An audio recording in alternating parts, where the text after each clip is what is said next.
Well, you know, as we get it rolling on a Friday morning, that since I got on the air at 6:04 on Monday morning, I have been highly critical of Department of Homeland Security Secretary Kristi Noem.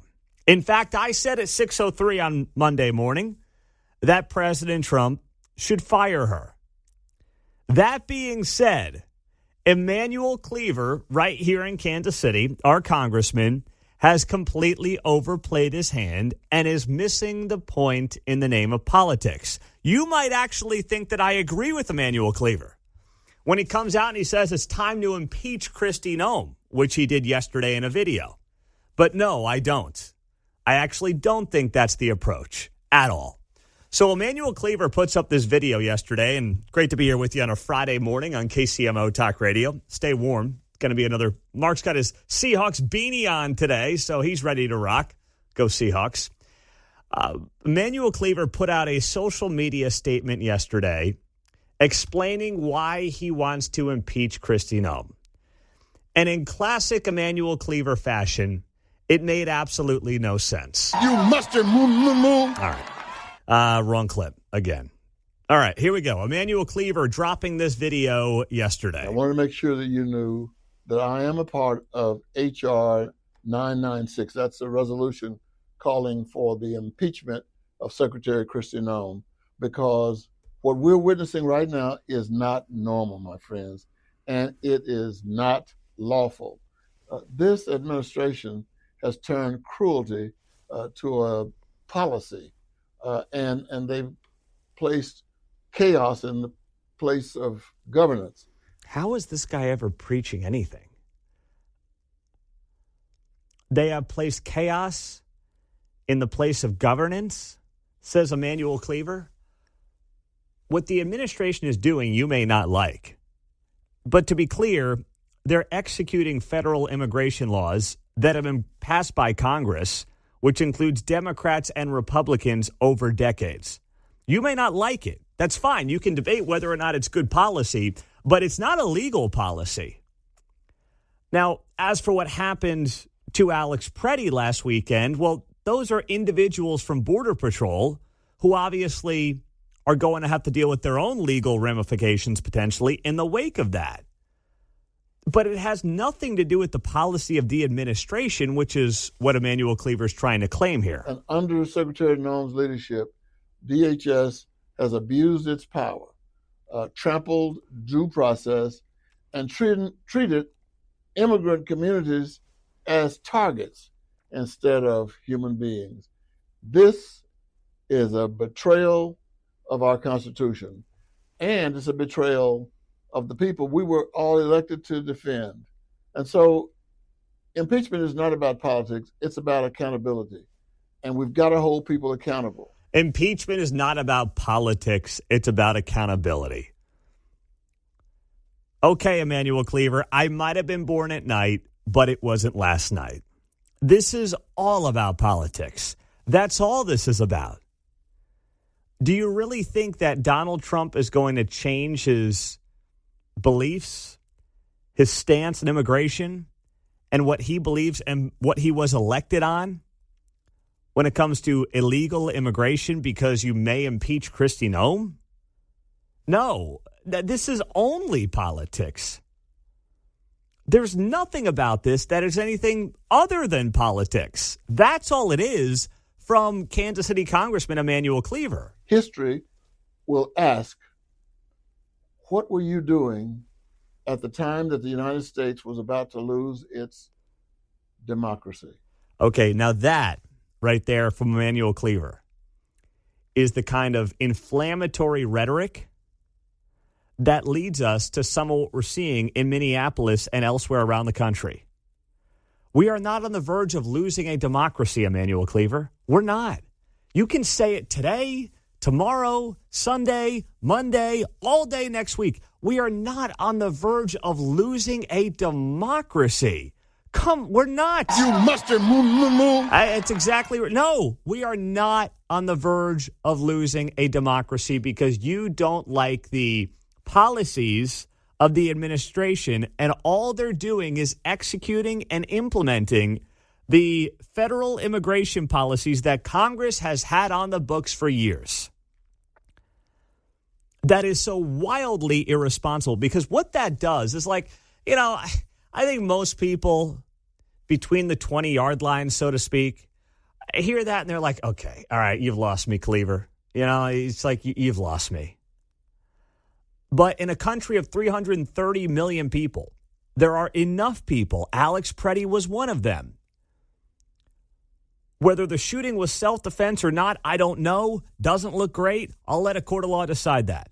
What I do know is that it drives people who are struggling mentally, who may have issues, to say, oh, my goodness, Emmanuel Cleaver says we're on the brink here. We've got to save our democracy.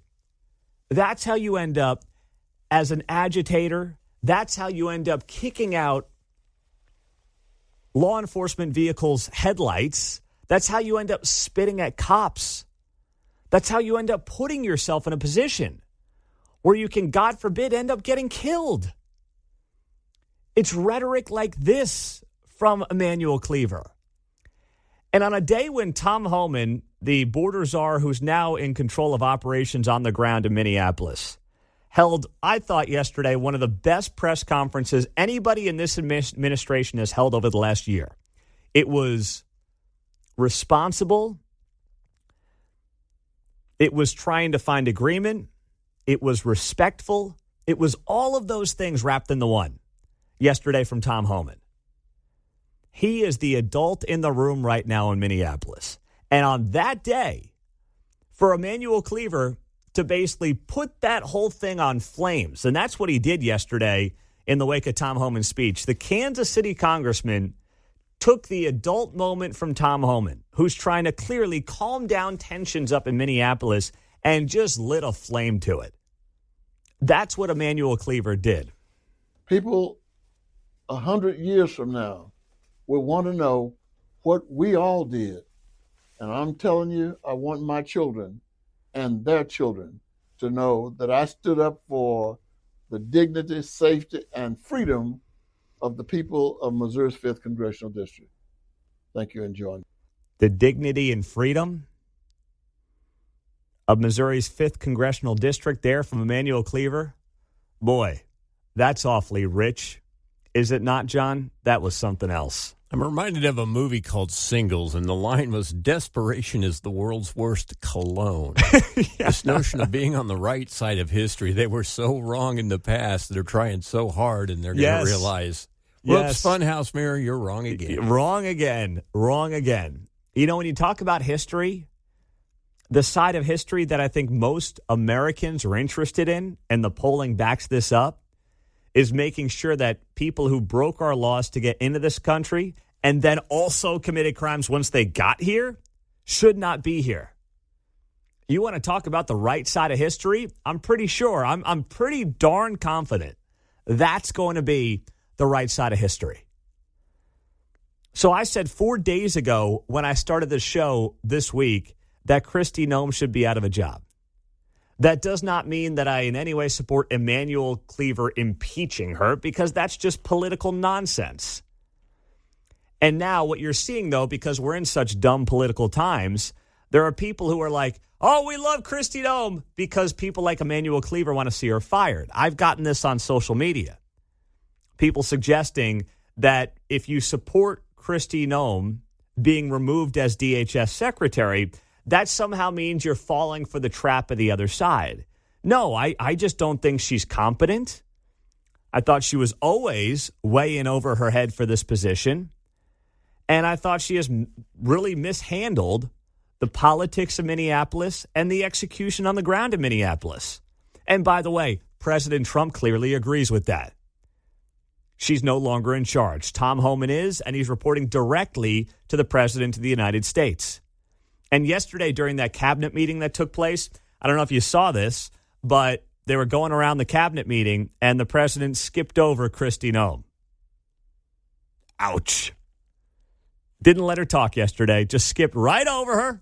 She might have been preparing all morning, looking in the mirror in the bathroom, preparing her little speech to talk to the world, talk to the country, and pitch herself to the president. And it was like getting skipped over in 5th grade math. Or maybe she was like, whew, boy, good thing I didn't have the answer anyway. Could have gone one of two ways. But she got skipped right over. But that doesn't mean that Emmanuel Cleaver, when it comes to the impeachment of Kristi Noem, is anywhere close to being right. Trump should do it because it's the right thing for him and his administration, and I believe in the end the country. I would just put Tom Homan in charge. That's what I would do if I was him. But Emmanuel Cleaver being like, we're going to impeach her. No, you're just playing political games. That's all he's doing. 913-408-7957. That is how you join us on a Friday morning. We're going to have some fun this morning. We've got Bill O'Reilly on the show at 8:05. Do not miss that. He's going to be here. We've got a lot that we're going to be getting into with you as well. 913-408-7957 is how you join us on KCMO.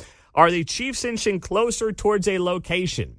And are they going to steamroll, absolutely steamroll one of our area counties? We'll have that and more coming up with you on KCMO Talk Radio. 6:20, good morning. Happy Friday. It's great to be here on KCMO Talk Radio. You know, it's kind of weird. We're sitting here 9 days out of the Super Bowl, and we haven't been talking football for the most part for like a month at this point. So it's kind of strange to be doing that in this town. But, of course, we've got the stadium drama, the news around that, and a potential update coming up here momentarily. Stephen is in Johnson County. We were just talking about Emmanuel Cleaver putting out a video yesterday where he said he supports and is co-sponsoring a bill to get Kristi Noem impeached. Go ahead there, Stephen. Well, you know, I told you, hello, how you doing? Good morning. I told you last week that sometimes people don't have a problem with what's happening. They have a problem with who's doing it. This is the case right here with him. He is a undercover Marxist, and Marxist works strongly to make God, replace God with government. Government is the way. And that's the type of person he is. Now, if he's that so concerned, and he's talking about the legal legacy of a district, well, the 5th district is not nothing to be proud of. What is it, 35th the Prospect, 27th the Prospect, 31st the Truth? I mean, the people laid out on the street homeless. I mean, is that what he's leaving legacies to? I don't understand him. You know what I mean? I look at Emmanuel Cleaver, and sometimes, and the sad part, I was having a conversation last night with our minister, and I said, do you realize that these people that they're catching are rapists? They've murdered people. He didn't know all that because he listened to Chicken Noodle News and MSNBC, and he doesn't pay attention to real news like Pete Mundo. You know what I mean? So you're converting listeners in the urban core to this show, which I appreciate. I tell them about it all the time, and you know the sad part about it is a lot of them they're not willing to learn. They're not willing to hear. They don't want to hear one side of the story. But then they wonder why the neighborhood's raggedy because you keep voting people like Emmanuel Cleaver in office that gives you nothing. He's a millionaire. He don't know. He don't understand how you feel. Are we sure? Is he a millionaire? I mean, he's got to owe something on that car wash still, right? Oh yeah. But they get away with stuff like that because people vote in ignorance and they vote against their own interests. That's why other people laugh at them. Did you call CNN Chicken Noodle News? Yes, what is Chicken Noodle News? Oh, that's pretty good. Hey, you know what? It takes a village, and we appreciate you getting every new listener anywhere in Kansas City onto this show, Stephen. Thanks for your hard work. Most definitely. All right, my man. Have a great weekend. There you go. Stephen in Johnson County on KCMO Talk Radio. Listen, Emmanuel Cleaver's legacy is in no way going to be defined by whether or not he stood up for impeaching Kristi Noem, which, for the record, is not going to go anywhere. Now, this may happen in the House if the Democrats win back the House in November, which, listen, I would say 70-30 at this point. They probably will win back the House just by the nature of the political climate and how typically the party out of power is more energized and motivated, especially when the party in power is the party of the lower propensity voter. So, that's where I think all this is trending. It will mean nothing. It will only be in the House, but that's just where I believe it's going to end up. So it's a mess, though. And none of this has anything to do with Emmanuel Cleaver's legacy. As Stephen noted, his legacy is well solidified for people who've been paying attention in this town for the better part of 35 years, and none of it is all that appealing. Outside of having a street named after him, and whether or not you'd want that street to be named after you is debatable anyway. So let's go to Wyandotte County. Wyandotte County is about to get steamrolled here. And they may be the last ones to know it. Crystal Watson is the new mayor and CEO of Wyandotte County. And I actually, from what I gather, she's trying to do a decent job. It's very early. She's been there all of a year. But she's actually trying to do the right thing. Apparently, she's been caught off guard, as has everybody in the unified government, about this new Chiefs Stadium deal. Well, couple of things. We could know as early as next week the exact location of where the Chiefs are going to build their stadium. Unified government said a public hearing on the project will be held in the near future, but that a date has not been set. The public hearing comes before the unified government must vote to approve allowing incremental sales tax growth in the stadium and surrounding district to be used to help pay off the Star bonds. The commission must vote before February 20th. So if we're talking about additive sales tax revenues in Wyandotte County, which already deals with massive property tax issues, major budget problems, and now they've got to kick in more. And by the way, Wyandotte County is using Star bonds as much as anybody, and you would think it's created some kind of panacea in Wyandotte County. Spoiler alert, it hasn't. So Crystal Watson really, at least publicly, doesn't know where the stadium's going to be. Nobody does. They're potentially going to be asked to kick in more sales tax revenues on the local level. They've already got multiple Star bond projects that have happened or are happening. American Royal in that conversation as well. And Crystal Watson, I think she's trying to say the right things and probably do the right things. But you know what? And this is no knock on her. She is going to get steamrolled here. I'm looking for us to benefit. I am looking forward in building a relationship with the state.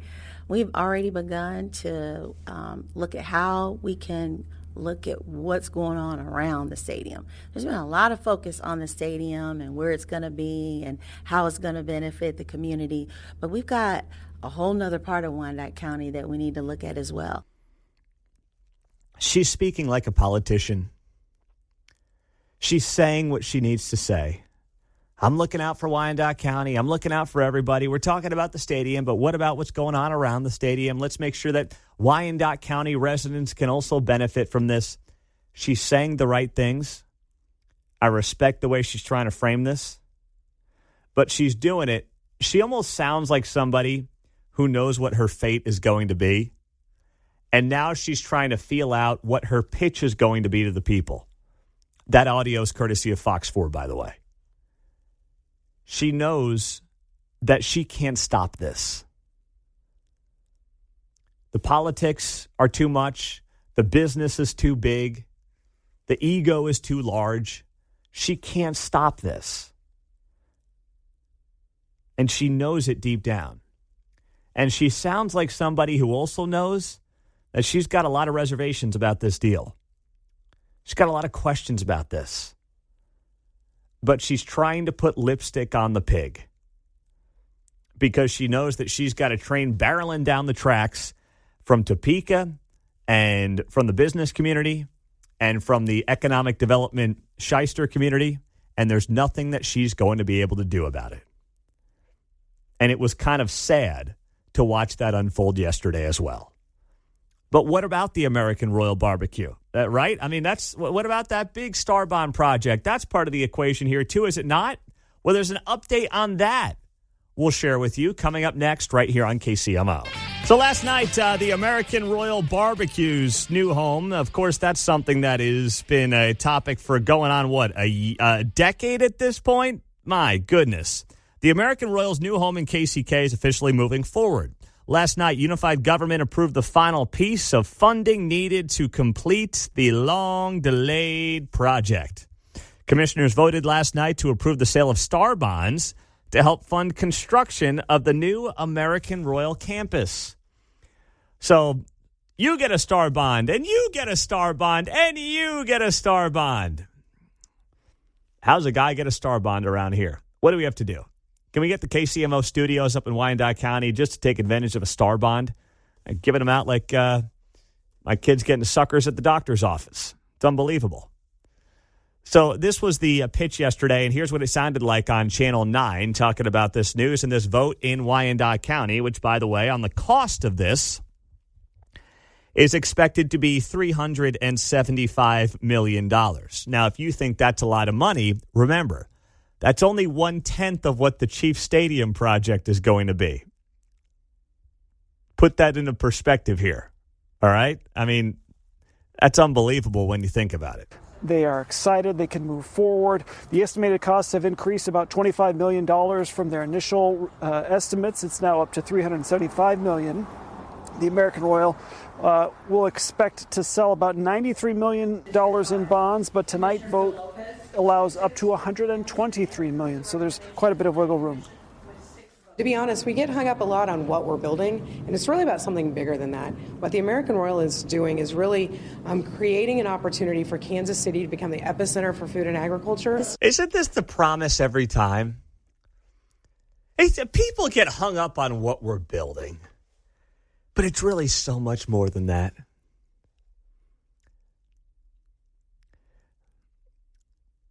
It's like when you propose to your significant other, don't get hung up on the ring, baby. It's about us.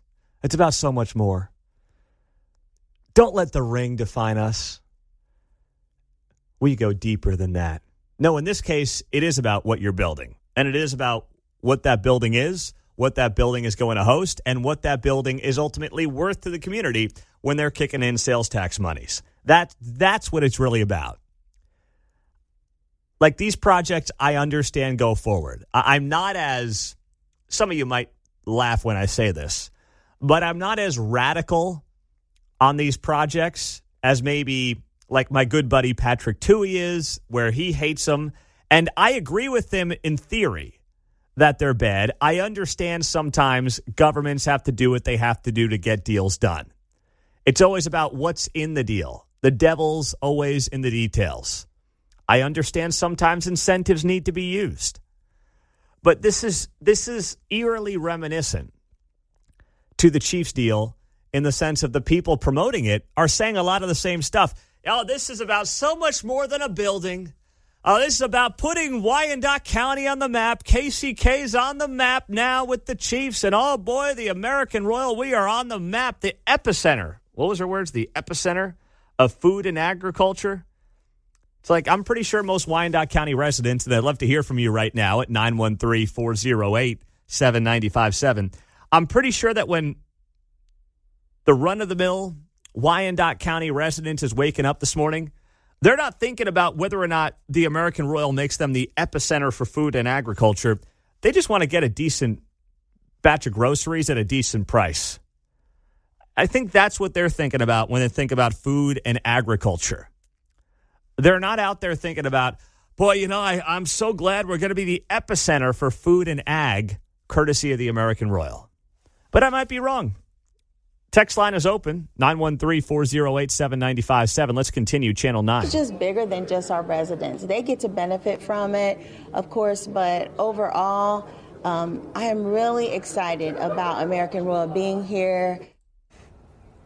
And you can hear that excitement in their voices. Now, there was a second vote here tonight that allows the American Royal to buy the building materials sales tax free.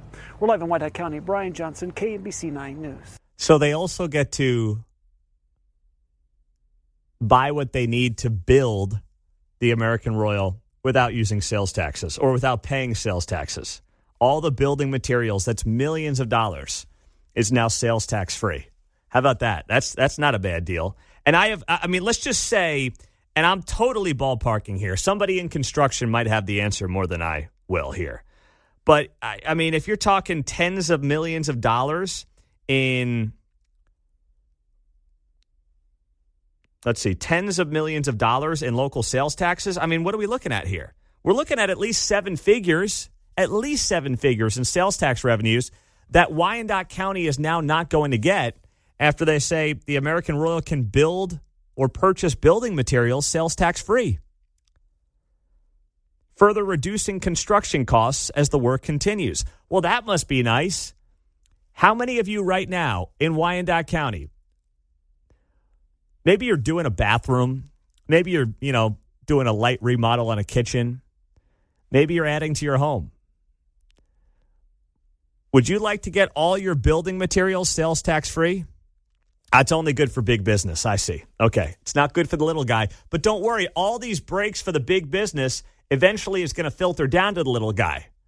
Oh, you mean that's not true either?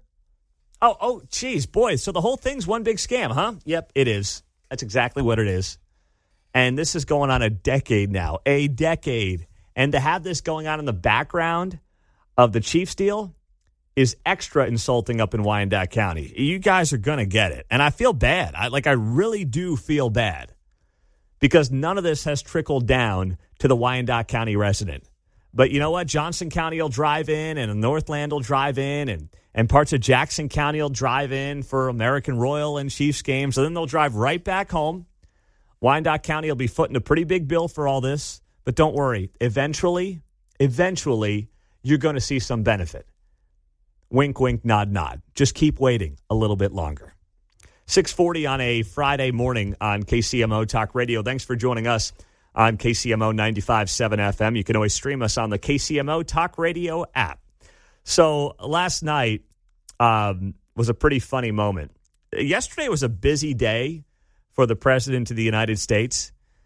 So, there's obviously everything going on in Minneapolis. Day starts. Tom Homan does this big press conference.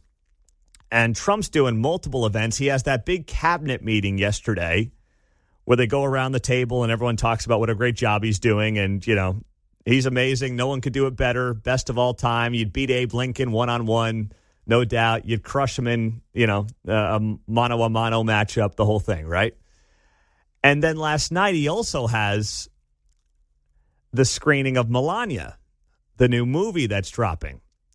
And that was at the Kennedy Center in Washington, D.C. So Trump's doing a red carpet. I mean, this guy's everywhere. He's everywhere. And he gets asked one of the great questions of all time when he was asked this. I believe you'd be the man you are today if you hadn't met your wife? That's an interesting question. I better be very careful with that. That's a very dangerous. He's asking me a very dangerous question. I think she's really been a great help. She's done a great job. Very respected, very smart, very measured.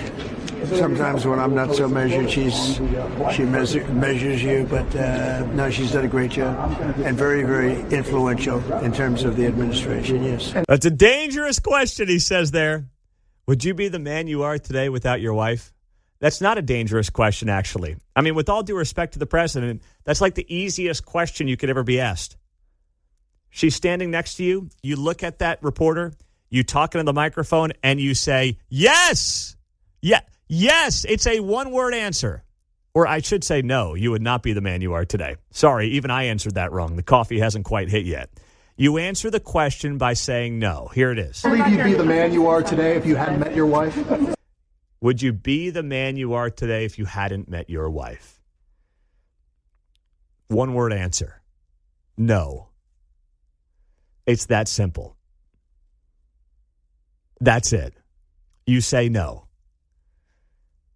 And then you go to the next question. But Trump's kind of bouncing around it. Oh, very dangerous question. Super dangerous. Can't be. Oh, boy, this guy's trying to get me in trouble. I mean, what Don could have said if he wanted to be a wise guy is be like, well, which one? But, you don't want to go down that road. So you just look at the reporter and you say, no, I would not be here today. I would not have won 2 terms in the White House if I did not have Melania by my side. That's all he needs to say. That's it. But it was, if you haven't seen the video, it was a hysterical moment last night on that red carpet. You guys fired up for the Olympics starting in 1 week? I am. Maybe I'm alone because I like it. I like watching the games every 4 years. The girls are into it. It was 4 years ago, the 2022 Winter Olympics happened, of course. And at that point, Claire was 3 and change and Chloe was under a year old. But Claire was kind of into it. But now they're older. They get it. They know what's happening. And they're already pretty excited about this. Last week we had on, just randomly, on Saturday afternoon, I stumbled upon the Winter X Games. And it was women's skiing. And, I mean, you would have thought they were watching the Super Bowl the way this thing was playing out. It was women skiing, and they were going nuts cheering these ladies on. They had no idea what they were watching, but they were really enjoying it. So the Winter Olympics start here coming up in a week. And the Associated Press has decided that one of the things they need to highlight ahead of these Winter Games coming up in Italy starting 1 week from today is the fact that there is not enough diversity within the athletes of these European countries in particular, where they have had mass migration, of course, but the Winter Olympics teams no longer properly represent the makeup of these countries. I kid you not. Immigration from Africa and the Middle East is changing the demographics of Europe's top winter sports countries, but that hasn't really translated to their largely white rosters heading to the Milan-Cortina Winter Olympics. For instance, Team Sweden is almost entirely made up of ethnically Swedish athletes, which is hardly a reflection of the country's diversity, as Sweden has welcomed historic numbers of asylum seekers in recent decades. Experts point to social, financial, and geographical barriers and believe there needs to be a big cultural shift for anything to change. And research shows the single biggest influence behind children getting into and maintaining an interest in sports is their parents. For second-generation immigrants whose parents may be unfamiliar with the sport, young athletes may have a harder time garnering the support that they need. My parents made me nervous because they felt scared. They felt maybe I was also out of place, maybe it's something dangerous, maybe it's something I don't belong to, but I proved them wrong. There are also financial and geographical factors at play too. Immigrants typically live in major urban areas, away from skiing hubs in the mountains, and are in less privileged economic positions. Participating in winter sports can be very expensive. While some countries like Sweden offer programs to young children that give them access to free ski equipment and the slopes, experts also believe that more needs to be done by winter sports to improve accessibility, specifically for immigrants and underserved communities. That is from the Associated Press. All I can say is I am looking forward to being on the 100-meter dash team for the United States in the summer of 2028, just to give some diversity to the sprinting community here at Team USA. Gray hairs represent. Yeah, and white skin too, you know? I mean, come on. Sports is a meritocracy. And let me add this as well. It's like they want all these Olympic teams in Europe to look like Cool Runnings. That's all I could think of, right? They wanted the Jamaican bobsled team did make it, by the way. Well, did they? Year, yes. Oh, good job. All right, so the Jamaican bobsled team did make the Olympics. I'm happy about that. Here's the thing. The Associated Press wants Sweden, Norway, Finland, everybody to look like the Jamaican bobsled team. And if that doesn't happen, they're going to be very disappointed starting next week. Gee, a majority of the team is comprised of citizens of that country. Oh, brother. It's exhausting, isn't it? Yeah. There's a reason Algeria doesn't have a ski jump. Well, right? Yeah, they're not interested. And when they move, they're still not interested. Well, they're still getting used to the climate, man. Mm-hmm. Come on. That's what I was thinking. You're not going to import somebody from Africa and have them be really good at a winter sport in like a year. No, well, that's the thing. Like, leave the immigration policies of these countries aside for a second, right?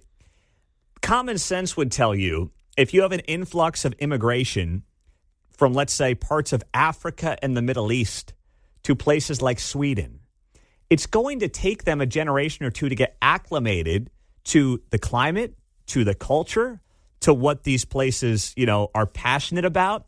It's not like you just show up from East Africa and Norway and you're like, all right, where's the ski slope at?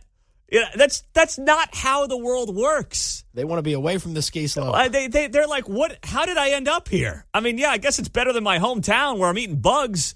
But I don't really know what I'm doing. It's 15 degrees on a balmy day. Point is, you're leaving somewhere. Joining the sports team when you get to your new location is not a priority. Right? Well, it's not. It's not even for the kids because the parents don't understand the sport. let's be honest, when you come to a new community, you're not coming with a lot of money. There's a reason you left where you were. So you're immediately not going to be jumping into winter sports, which, yes, are expensive sports. They are. My kids have not skied, right? I mean, sorry, I'm not going out to Colorado right now with 3 little kids and dropping a fortune to go ski at this point or teach them how to ski in Colorado. Like, I'm not doing that right now. Yeah, it's expensive. It's expensive for citizens to go out there and compete in some of these sports. Never mind first-generation immigrants. But the idea that we're going to sit here and even have this conversation with a straight face on, boy, the Winter Olympics are coming up, and these countries like Norway and Sweden and others, they don't represent the new immigration population coming into their cities. Yeah, I mean, even though we border Colorado, how many Kansas have been a part of, like, a ski team? Well, exactly. I mean, where do you go? All right, I went sledding with the girls around the corner at one of the area churches. The hill was probably, I don't know, 30 feet high.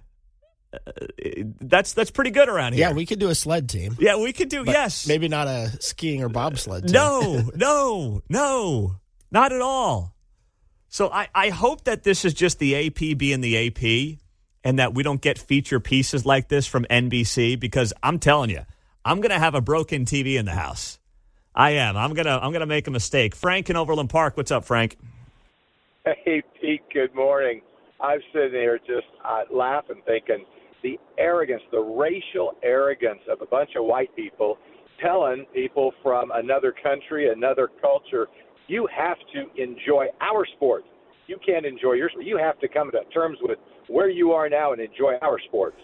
Well, what an amazing world. That is amazing, because here's the thing. There is a world that exists, Frank, now that you've got me thinking, where in 20 years, Sweden, which typically only does well in the Winter Olympics, suddenly has a bunch of world-class 200-meter dash experts because of the influx of immigration they've had over the last generation. Like, suddenly Norway is winning the gold medal in the 4x4. Like, that's possible. Thanks, Frank. I appreciate it. Hey, Frank, let me drop the mic on him. But, yeah, to Frank's point, we're also forcing people to now be interested in sports that they may not otherwise be interested in.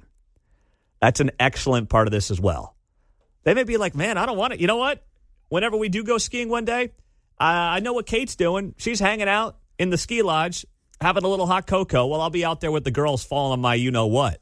So, like, that's just how it works sometimes, okay? People have different interests. It's not always based on their skin color. Bring their sports here. Bingo. When I was at Baker University back late 70s, early 80s, there was not a soccer team.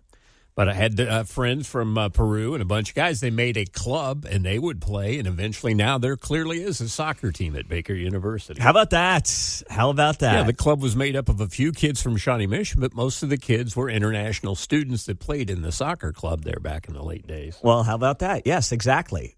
Norway and some of these countries will have marathon winners in the 2052 Summer Olympics. It's entirely possible. But, in the meantime, the AP is very upset that the demographic breakdown of the European countries competing in the Winter Olympics is largely white. And if you did the math, then what? You got 0.1 guy on the team. He can only have a grandparent who was actually whatever. Oh, man, I'm just picturing the AP, like, trying to find people to diversify, like some DEI coordinator in corporate America, these teams. And then you got some guy on skis, representing Norway who falls flat on his face like the second he goes out of the chute. I mean, that would really look great on the world stage, wouldn't it? But, hey, at least he looked different, right? What's AP's diversity count, by the way? Yeah, I'd be curious. Why did I have a white woman splaining to me why minorities aren't on the team? That's so Perhaps true. An upset minority, I would say, oh, yeah, I'm listening. Yes. Oh, that's great. That is so great. Unbelievable. You can't make it up. Well, speaking of things that you can't make up, we have some breaking news here. I want to make sure I get you the full story. It's been a week. It has been a week. Hold on. Here we go. Don Lemon, also known as Don Lemon, has been arrested That's right. Breaking news. Don Lemon was arrested over the anti-ICE protest that stormed a Minnesota church during a Sunday service. This, according to his attorney moments ago. Don was taken into custody by federal agents last night in Los Angeles, where he was covering the Grammy Awards. Lemon spent last night in jail, and he's expected to make a first appearance in court sometime on Friday. This, according to Brian Stelter, the chief media analyst and human showed at CNN. There's a team. Yeah, there's a duo. His attorney maintained that the frequently fired correspondent was part of the pack that stormed the St. Paul Church merely while working as a journalist, making it constitutionally protected work. Yeah, because Don Lemon likes to hang out in St. Paul in the middle of January and just stumbled upon this riot in a church. Are you kidding me? And no, you don't get to keep the jumpsuit. Don's attorney says that he will fight these charges vigorously and thoroughly in court. Wow. Okay. All right. Well, this breaking news here in the last few minutes, Don Lemon arrested last night. What do we know? More details coming up. And Bill O'Reilly is going to be here just after 8 o'clock. So this will be, obviously, now one of my first questions to Bill O'Reilly after the arrest of Don Lemon right here on KCMO Talk Radio 95.7 FM. What a way to end the week. This news cycle is just unbelievable. Don Lemon's been arrested. Former CNN anchor arrested last night, according to his own attorney. This news just breaking here in the last few minutes over the anti-ICE protest that stormed a Minnesota church during Sunday service about a week and a half ago. 2 weeks ago from this Sunday is when this happened. He spent the night in jail. He's expected to make a court appearance sometime today, according to Brian Stelter, his former colleague over at CNN. I think he's texting Stelter from the can. How's that working? His attorney says that Don will fight these charges vigorously and thoroughly in court. So it's not immediately clear what charges Don Lemon is facing. He's been accused of violating the Enforcement Act of 1871, which bans interference with certain civil rights, such as voting or serving on juries, or in this case, the right to practice one's religion. Also known as the Ku Klux Klan Act, it originally created to prevent the racist terrorist group from paramilitary vigilantism. So that's the allegation. That's what's believed to be potentially tied to the charges of Don Lemon, who once again was arrested last night while covering the Grammys. Wow. Now, if you missed it, Don Lemon was in this church in St. Paul 2 Sundays ago. And, I mean, listen, what he says here I don't, is not illegal necessarily, but the way he was treating this pastor in this moment was so offensive and so gross. What do you think of this? I mean, this is unacceptable. It's shameful. It's shameful to interrupt a public gathering of Christians in worship. But there were folks who will say, I have to take care of my flock. Okay, but listen, we live in there's a constitution in the First Amendment to freedom of speech and freedom to assemble and protest. Yeah. We're here to worship. We're here to worship Jesus because that's the hope of these cities. That's the hope of the world is Jesus Christ. I want to be very respectful. Please don't push me, though. We're here to worship Jesus. Yes. That's why we're here. Yes. Okay, that's why we're here. Okay. That's what we're about. Don't you think Jesus would be understanding we're about and love these folks? We're about spreading the love of Jesus. But did you try to talk to them as a Christian? No one is willing to talk.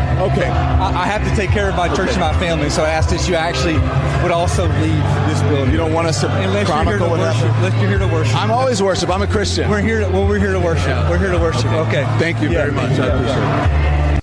All right. I'm not here to question and debate Don's Christian credentials. We're all sinners, but that was awfully rich at the end, was it not? And by the way, it's amazing that Don Lemon had the success he had in his career. The guy's 59 years old. He was a network-level anchor at one point in his career before getting fired.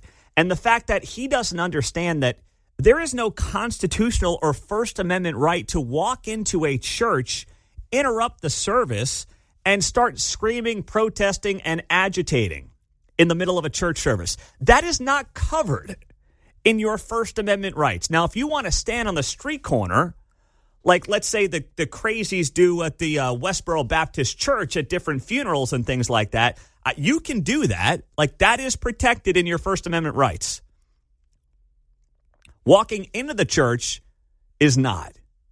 And everybody knows that who's, like, studied civics for 7 seconds knows that. Don Lemon literally thinks that these people who stormed the church 2 weeks ago in St. Paul, Minnesota, are protected by the First Amendment. My good, he should be put in prison for his lack of knowledge as a reporter. That's what he should be put in prison for as much as anything else. How do you even say that? If an 18-year-old said that at KU in like an intro to civics course, you'd be like, no, hold on a second here. No. You got it all backwards. You don't know what you're talking about. But a 59-year-old man who at one point was a network anchor making absurd statements like that? Wow. So Don Lemon spent the night in the can. I hope he had a great time last night. And now we'll see what those charges are as he gets set to make a court appearance coming up today. Wow. What a news week. Ask for the OJ suite, maybe. Be careful what you wish for, man. We've got Bill O'Reilly in 10 minutes. He's going to join us. We will obviously ask him about this and much more here on KCMO. So we've got Bad Bunny doing the halftime show here for the Super Bowl, right? That's coming up in 9 days. Mark's got a Seahawks beanie on this morning. The warmest beanie he's got in his arsenal of beanies. He's going to lend it to John for the protest coming up in downtown Kansas City today. Tommy Tuberville was asked about Bad Bunny, and here's what he had to say. This is the U.S. Senator from Alabama and a former college football coach at Auburn and elsewhere. Unfortunately, we've got, I call it the woke bowl, because we're getting more and more woke, and we got Bad Bunny or Bad Rabbit at halftime. I'll be watching the TPUSA halftime show. Yeah, but it's we're gonna love that. It's just unfortunate we've gotten to this point. Yeah. You went to the game last year with the president in New Orleans, but neither of you are going this year. You don't want to go to the woke bowl, I guess. Coach, we appreciate your time as always. I like Bad Rabbit. I'm going to start calling Bad Bunny Bad Rabbit. But here's the thing, Mark, there is no Turning Point USA halftime show still, as far as we know, right? I mean, there's nothing there. Yeah, they're advertising it's going to be on TBN and on all their socials, but there hasn't been any artists. So we're 9 days out and they don't have any artists announced? Yeah, at least not announced, which you'd think that if they had one, that they'd announce it. So this is going to be on the Trinity Broadcasting Network, the Turning Point USA halftime show. Maybe they're waiting for a big rollout next week. I mean, I hope they got something lined up at this point, because we're up against it. I mean, God bless Erica Kirk, but I don't want to see her doing karaoke to Mariah Carey or something like that next week. I need some real artists here. And if they're leaning into the Trinity Broadcasting Network, theoretically, you might have, I don't know, a Christian music star or something to kick in with a halftime show. I'll turn it on. I just got to know who it is and what to watch here, because right now they don't have any information around this thing. So you want to hear something wild? I don't want to give all the details just yet. But my mother-in-law came into town yesterday, and I found out that someone in our family is going to be performing with Bad Bunny at halftime. Now, I don't mean like musically performing, but someone in my family, in our family, will be a part of the halftime show with Bad Bunny. And I was like, what? I can't believe I didn't know. I mean, neither of us knew it. But yes, that is happening. And as soon as I can share more, I may have to wait till after the Super Bowl. I will share it with you here on KCMO.